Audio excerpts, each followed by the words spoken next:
김만배와 대법 판결, 재판 거래 의혹 다시 불거질까요? 그 일당은 한편 추가 기소됐습니다. 이재명 대표와 관련된 판결 2건이 공교롭게 대법원에서 무죄로 뒤집혔습니다. 그런데 김만배의 전원이 오늘 한 조간신문에 보도되고 있습니다. 함께 보시죠. 남욱 변호사가 2021년 10월에 검찰에 이런 진술을 했다는 건데 김만배가 이재명 대표 사건 2건을 대법원에서 뒤집었다라고 말했다는 겁니다. 조선일보 보도에 따르면 선거법 위반 사건이다. 아시다시피 2018년 경기지사 선거에서 친형 강제 입원에 대해서 허위 사실을 이야기했는데 2심에서도 벌금 300만 원이 나왔어요. 확정되면 경기지사직이 날아갈 위기였는데 대법원에서 이례적으로 2심 판결이 뒤집혀서 무죄가 선고됐습니다. 의도적이지 않고 토론회 생방송 중에 나온 거짓말은 괜찮다라는 판결이어서 당시 법조계에서도 매우 이례적이다라는 분석도 있었습니다. 두 번째 사건은 성남 제1공단 공원화 무효 소송인데 1공단 개발하려던 시행사가 이재명 공약 공원화에 반대하며 제기한 행정소송인데 2심에서 이재표 측이 졌는데 대법원에서 뒤집혀서 이겼다라는 겁니다. 이 2건을 김만배가 뒤집었다라고 남욱 변호사가 이야기를 했다라는 겁니다. 이 보도대로라면 남욱 변호사도 김만배 씨에게 들었다라는 겁니다. 남욱 변호사가 없는 이야기를 지어낸 걸 수도 있고 김만배 씨가 허세를 떠느라 남욱 변호사에게 얘기한 걸 수도 있고 실제 김만배 씨가 대법원, 특히 친형 강제 입원 같을 경우는 대장동 일당으로부터 50억을 받았다라는 의혹이 제기된 권순일 대법관이 이재명 대표의 무죄 취지를 강력히 주장했던 것으로 전해지고 있기 때문에 실제 재판 거래가 있었는지 여러 가지 가능성이 떠오르는 대목입니다. 자, 그렇다면 2018년 경기지사 토론회 때 친형 강제 입원과 관련해서 어떤 허위 사실을 이야기했는지 그래서 소위 죽다가 살아났던 그 사건, 그 발언 들어보시죠.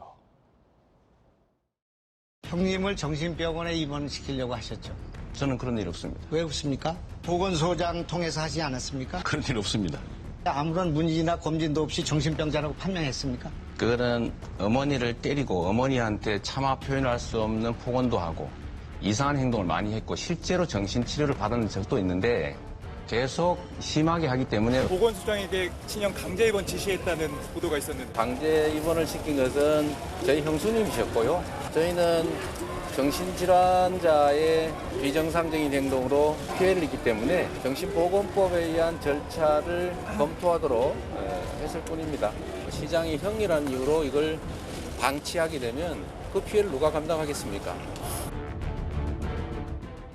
결국 시장으로서 보건소장에게 검토하라고 지시를 했는데 토론회에서는 친형 강제 입원과 관련해서 어떠한 것도 영향력을 행사한 바 없다라고 허위 사실을 이야기한 겁니다. 2심에서도 허위 사실로 300만 원이 선고돼서 경기지사직 상실 위기에 처했었는데 천하람 변호사님, 네. 이게 대법원에서 뒤집힌 거죠? 무죄였어요? 네, 그렇습니다. 이제 대법원에서 아까 말씀하셨지만 어떤 미리 준비한 어떤 허위 발언을 한 게 아니라 이 토론 과정에서 직자적으로 이렇게 나온 경우에는 이걸 가지고 이제 바로 허위 사실 유포의 고의를 인정할 수 있겠느냐라는 어찌 보면 새로운 법리를 이제 제시를 한 거죠. 새로운 판례를 만들어낸 겁니다.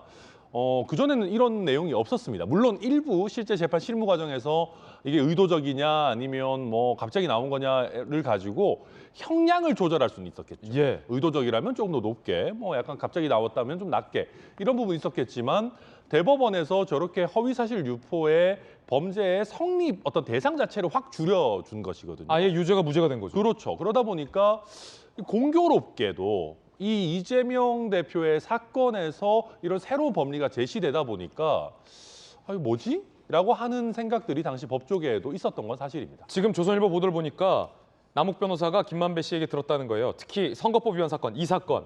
권순일 대법관, 당시 대법원에 권순일 대법관이 있었죠. 권순일 대법관에게 부탁해 해결했다고 말했다라고 김만배 씨가 남욱 변호사에게 얘기를 했다라는 보도인데 권순일 대법관은 그분 아닙니까? 그렇죠. 지금 사실 화천대유에 고문직까지 맡아가지고 자문료를 받았다 얘기까지 나오고 있고요. 50억 클럽 얘기도 나오고 있는데 저는 정말 법조인의 한 사람으로서 이게 김만배 씨의 허세였으면 좋겠습니다.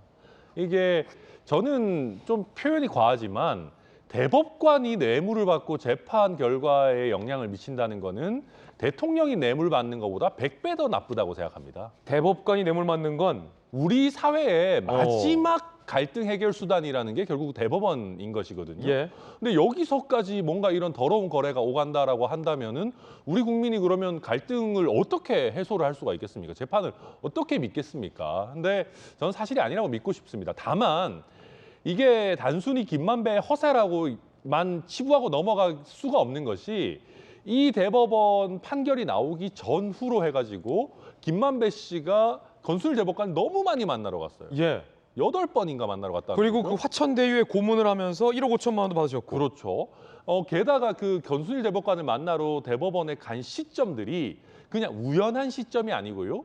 이 사건이 대법원에 왔을 때 이게 뭐 전원 재판부로 간다고 했을 때 뭐 할 때 이 사건의 굉장히 중요한 변곡점마다 김만배가 방문을 했거든요. 그러다 보니까 이게 과연 우연인가 허세인가에 대해서 굉장히 큰 의문이 들고 있습니다.